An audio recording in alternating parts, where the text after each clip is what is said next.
आज हम बात कर रहे हैं विप्रो लिमिटेड की। विप्रो लिमिटेड लगातार लोगों को बोनस देता है और इसीलिए लोग यहाँ पे निवेश करते हैं क्योंकि लगातार बोनस भी मिलता है। तो क्या इस बार फिर से बोनस मिलने वाला है? तो यहाँ पे संभावना जो बन रही है उसको इस वीडियो के माध्यम से डिस्कस करेंगे, क्या बोनस मिलने वाला है। दूसरी तरफ यहाँ पे एक बहुत ही बड़ी गुड न्यूज निकल के आ रही है बाजार के लिए। क्या है वो गुड न्यूज? साथ में विप्रो को लेकर भी अपडेट है, उसको भी डिस्कस करेंगे। और क्या इस समय हमें विप्रो में इन्वेस्टमेंट करना चाहिए, क्योंकि हम देख रहे हैं कि अब विप्रो में निचले लेवल से खरीदारी शुरू हो चुकी है, क्योंकि काफ़ी ज़्यादा पिट चुके हैं आईटी सेक्टर और स्पेशली विप्रो में बहुत ज़्यादा गिरावट हो चुकी है। तो क्या यहाँ से वापस अब तेजी की संभावना बनेगी? क्या यही मौका जब विप्रो में इन्वेस्टमेंट कर ले?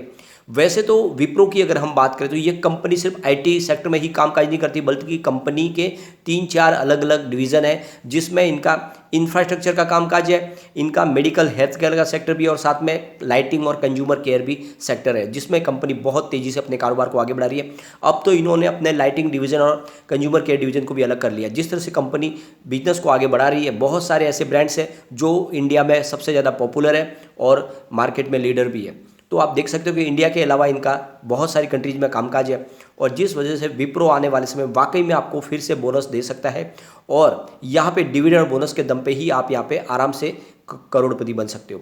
तो यहाँ पे बहुत सारी बातें जिनको एक एक करके डिस्कस करेंगे और जानने की कोशिश करेंगे क्यों हमें विप्रो में इन्वेस्टमेंट करना चाहिए, क्या वाकई में आने वाले समय ये हमें मालामाल कर देगा। लेकिन फ्रेंड, उससे पहले अगर आप पहली बार हमारे चैनल पे आए तो चैनल को सब्सक्राइब कर दीजिए, एक बेल आइकॉन दबा दीजिए ताकि जब भी नया वीडियो बने पहला नोटिफिकेशन आपको मिले। वीडियो पसंद आए तो लाइक शेयर जरूर कीजिए। चलो फ्रेंड्स, वीडियो स्टार्ट करते हैं। मैं हूं आपका दोस्त एसबी दवे और हमारे अपने चैनल ऑनलाइन कमाई में आपका बहुत बहुत स्वागत है। सबसे पहले आज के ट्रेडिंग को डिस्कस कर लेते हैं। स्टॉक ओपन हुआ 420 पर, लो बना 417 का और हाई है 423 का। एंड में क्लोजिंग 420 पर रही, जहां पे 1.18% की तेजी देखने को मिली। यानी जहां पे शुरुआत हुई थी वहीं पर क्लोजिंग रही। दिन भर में हमें गिरावट भी देखने को मिली, अप मूवमेंट भी देखने को मिला। तो आप देख सकते हो कि यहाँ पे अच्छी खासी खरीदारी भी हो रही है, लेकिन दबाव भी बना हुआ है। इसकी अगर परफॉर्मेंस देखें तो 402 इसका 52 वीक का लो है, 739 52 वीक का हाई है। फिलहाल स्टॉक 420 पर है, तो ऊपर के लेवल से काफ़ी करेक्ट हुआ है। लेकिन पिछले 2 साल के हिसाब से अगर आप कंपेयर करें तो बहुत ही ज़बरदस्त रिटर्न अभी भी मिल रहा है, क्योंकि 180 की इसकी लो थी 2020 मार्च में। यहाँ पे अब देखें तो Q1 कंप्लीट हो चुका है, जल्द ही हमारे सामने रिजल्ट आने वाला है। यानी इसी महीने की 20 तारीख को विप्रो अपना रिजल्ट पेश करेगी, और हो सकता है इस रिजल्ट के साथ में हमें बोनस की भी संभावना दिखने को मिले। इसके बीच में मोतीलाल ओसवाल की तरफ से इसके Q1 के आंकड़े पेश किए गए। मोतीलाल ओसवाल का कहना है कि विप्रो इस बार जो नेट प्रॉफिट बताएगा वो 29.40 करोड़ रुपये रह सकता है, जहां पे 4.90% की क्वार्टर ऑन क्वार्टर बेसिस पे गिरावट देखने को मिल सकती है, और 9.20% की ईयर ऑन बेसिस पे गिरावट देखने को मिल सकती है। तो इसका मतलब ये कि मोतीलाल ओसवाल का कहना है कि इस बार कंपनी के प्रॉफिट में गिरावट हो सकती है। नेट सेल जो होगा वो 213.20 करोड़ रुपये रह सकता है, जहाँ पे 2.20% क्वार्टर ऑन क्वार्टर बेसिस पे बढ़त देखने को मिलेगी, और 16.80% की ईयर ऑन बेसिस पे बढ़त देखने को मिलेगी। तो मोतीलाल ओसवाल का कहना है कि इस बार कंपनी प्रॉफिट में तो जरूर कमी बताएगी, लेकिन इनका जो सेल्स है वो बढ़ता हुआ दिखाई देगा ईयर ऑन बेसिस पे और क्वार्टर ऑन क्वार्टर बेसिस पे। लेकिन क्या ऐसा वाकई में पॉसिबल है? तो जिस तरह से पिछले दिनों हमने इसकी परफॉर्मेंस देखी उसके हिसाब से लगता नहीं कि इस बार प्रॉफिट में कमी आएगी, क्योंकि कारोबार इनका अच्छा इस बार रहा है। तो ये जो आंकड़े इसमें कुछ चेंजेस आती हुई दिखाई दे सकती है। अगर हम कंपनी के सेल्स को देखें तो सितंबर क्वार्टर में कंपनी की टोटल सेल 19,669 की थी। दिसंबर क्वार्टर में वो बढ़कर 20,315 करोड़ रुपये तक पहुंची, और मार्च 2022 में वो 20,861 करोड़ रुपये तक पहुंची। तो आप देख सकते हो कि कंपनी की नेट सेल्स लगातार बढ़ी है। इसके साथ में जो इनके खर्च में भी बढ़ोतरी हुई है, वो तो नेचुरली अब बिजनेस बढ़ेगा तो खर्च भी बढ़ेगा। लेकिन अब यहाँ पे अगर हम इनके नेट प्रॉफिट की बात करें तो यहाँ पे सितंबर 2021 में कंपनी का नेट प्रॉफिट 2,931 करोड़ रुपये का था, और दिसंबर 2021 में वो बढ़कर 2,969 करोड़ रुपये तक पहुंचा, यानी बढ़ोतरी हुई। और मार्च 2022 आते थे 3,087 करोड़ रुपये तक बढ़ा। तो आप देख सकते हो कि नेट प्रॉफिट में बढ़ोतरी हुई है। इसका मतलब इस बार भी हमें रिजल्ट पॉजिटिव देखने को मिल सकता है, और यहाँ पे मोतीलाल ओसवाल थोड़े से गलत होते हुए साबित दिखाई दे सकते हैं हमें। अब अगर हम कंपनी के टोटल कंपाउंडेड सेल्स ग्रोथ की बात करें तो पिछले 10 साल के हिसाब से 8% की यहाँ पे हमें बढ़ोतरी दिखाई दे रही है। 5 ईयर के हिसाब से 7% की शानदार बढ़ोतरी दिखाई दे रही है, और 3 ईयर के हिसाब से 10% की बढ़ोतरी है, और इस TTM के हिसाब से 28% की शानदार बढ़ोतरी देखने को मिल रही है। तो आप देख सकते हो सेल्स ग्रोथ लगातार बढ़ा, कहीं पर भी निगेटिव आंकड़ा आपको दिखाई नहीं देगा। अब यहाँ पे इनके कंपाउंडेड प्रॉफिट ग्रोथ की बात करें तो 10 ईयर के हिसाब से 8% की जंप है, 5 ईयर के हिसाब से 8% की बढ़ोतरी है, और 3 ईयर के हिसाब से 11% की बढ़ोतरी है, और TTM 13% अप दिखा रहा है। तो आप देख सकते हो कि इनका प्रॉफिट ग्रोथ भी लगातार बढ़ा है।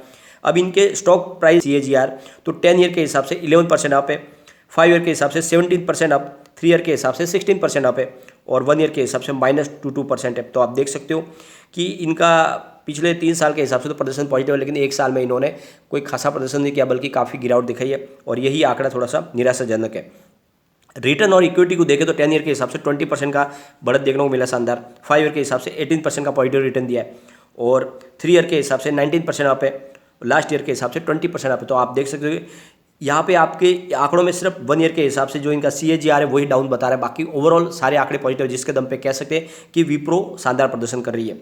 अब इनकी अगर बोनस के ट्रैक रिकॉर्ड को चेक करें तो कंपनी ने अगस्त में 2005 में पहले बोनस दिया था 1:1 के रेशियो में, उसके बाद में आप देखो तो जून में 2010 में भी इन्होंने 2:3 के रेशियो में बोनस दिया, उसके बाद में फिर से जून में ही 1:1 रेशियो में बोनस दिया था और फिर मार्च में दिया था इन्होंने 2019 में 1:3 के रेशियो में। तो ये जो देखें तो प्रबल संभावना बन रही है कि इन्होंने ज़्यादा करके जून में ही बोनस बांटा है, तो इस बार जून क्वार्टर में हमें बोनस देखने को मिल सकता है, ये पूरी की पूरी संभावना बन रही है। तो इस बार जो रिजल्ट होगा उसके साथ में हमारी लग रहा है कि बहुत ज़्यादा संभावना है कि बोनस डिक्लेयर करे कंपनी, और मुझे लग रहा है कि इस बार कंपनी बोनस हमें दे सकती है। अब कितने रेशियो में देगी वो तो आने वाले समय में दिखाई देगा, लेकिन बोनस की संभावना प्रबल बन चुकी है और डिविडेंड तो कंपनी लगातार देती ही है। अब विप्रो के लिए जो कॉल निकल के आ रही है वो कॉल भी एक बार हम देख लेते हैं। तो यहाँ पे जो बाई की कॉल दी जा रही है वो 410 से 414 के आसपास है, अभी फिलहाल 420 के आसपास की प्राइस है। इसका जो टारगेट प्राइस रखा गया वो 440 से 450 के बीच में, यानी जो शॉर्ट टर्म इन्वेस्टर है वो 450 के पहले प्रॉफिट बुक कर सकते हैं, लेकिन जो स्टॉप लॉस लगाने के लिए कहा गया है वो 395 का, तो 395 के स्टॉप लॉस के साथ उसमें खरीदारी की जा सकती है। वैसे IT सेक्टर में तेजी की संभावना बननी शुरू हो चुकी है। अगर हम इसकी फंडामेंटल अगर चेक करें तो मार्केट कैप कंपनी का 2,30,807 करोड़ बीच का है। इसकी फिलहाल करंट प्राइस जैसे 421 के आसपास है और इसका लो हाई 402 और 740 इसका हाई है। स्टॉक का P 18.90 का है, बुक वैल्यू इसकी 119 की है।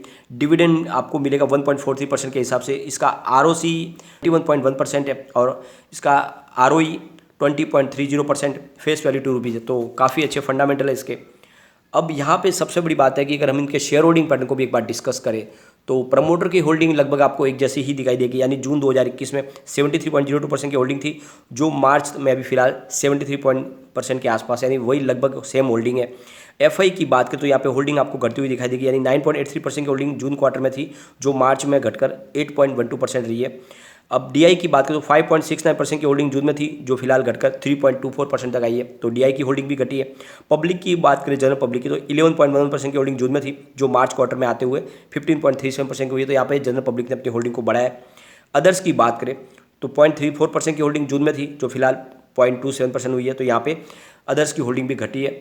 अब यहाँ पे बाजार के लिए जो सबसे बड़ी गुड न्यूज निकल के आ रही है कि आखिरकार में FI बाजार के खरीदार बन गए हैं, क्योंकि कल जो सेल का आंकड़ा बहुत नीचे है और लग रहा है कि अब बाजार में फिर से बाउंस बैक की संभावना बन चुकी है, बाजार को बॉटम मिल चुका है।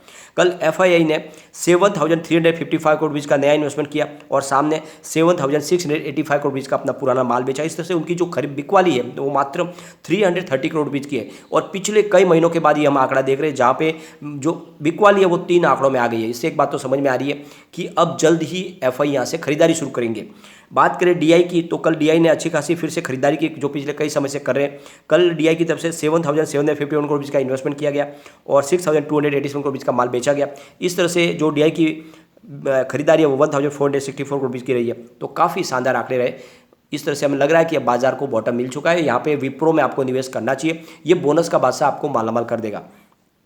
एक IT सेक्टर के लिए अच्छी खबर और भी है कि फिलहाल इंडियन रुपीज़ काफ़ी गिरा हुआ है, यानी 79.17 पर है। 79 के स्तर को जो स्तर पे उसको मेंटेन है, तो आप समझ सकते हो कि इनका कामकाज इंडिया के अलावा बहुत सारी कंट्रीज़ में जिनको इनको डॉलर के रूप में पैसा मिलता है, तो आप समझ सकते हो कि IT सेक्टर को तो उसका बेनिफिट मिलेगा, क्योंकि इंडियन रुपीज़ के सामने उनको डॉलर ज़्यादा मिलने वाले हैं।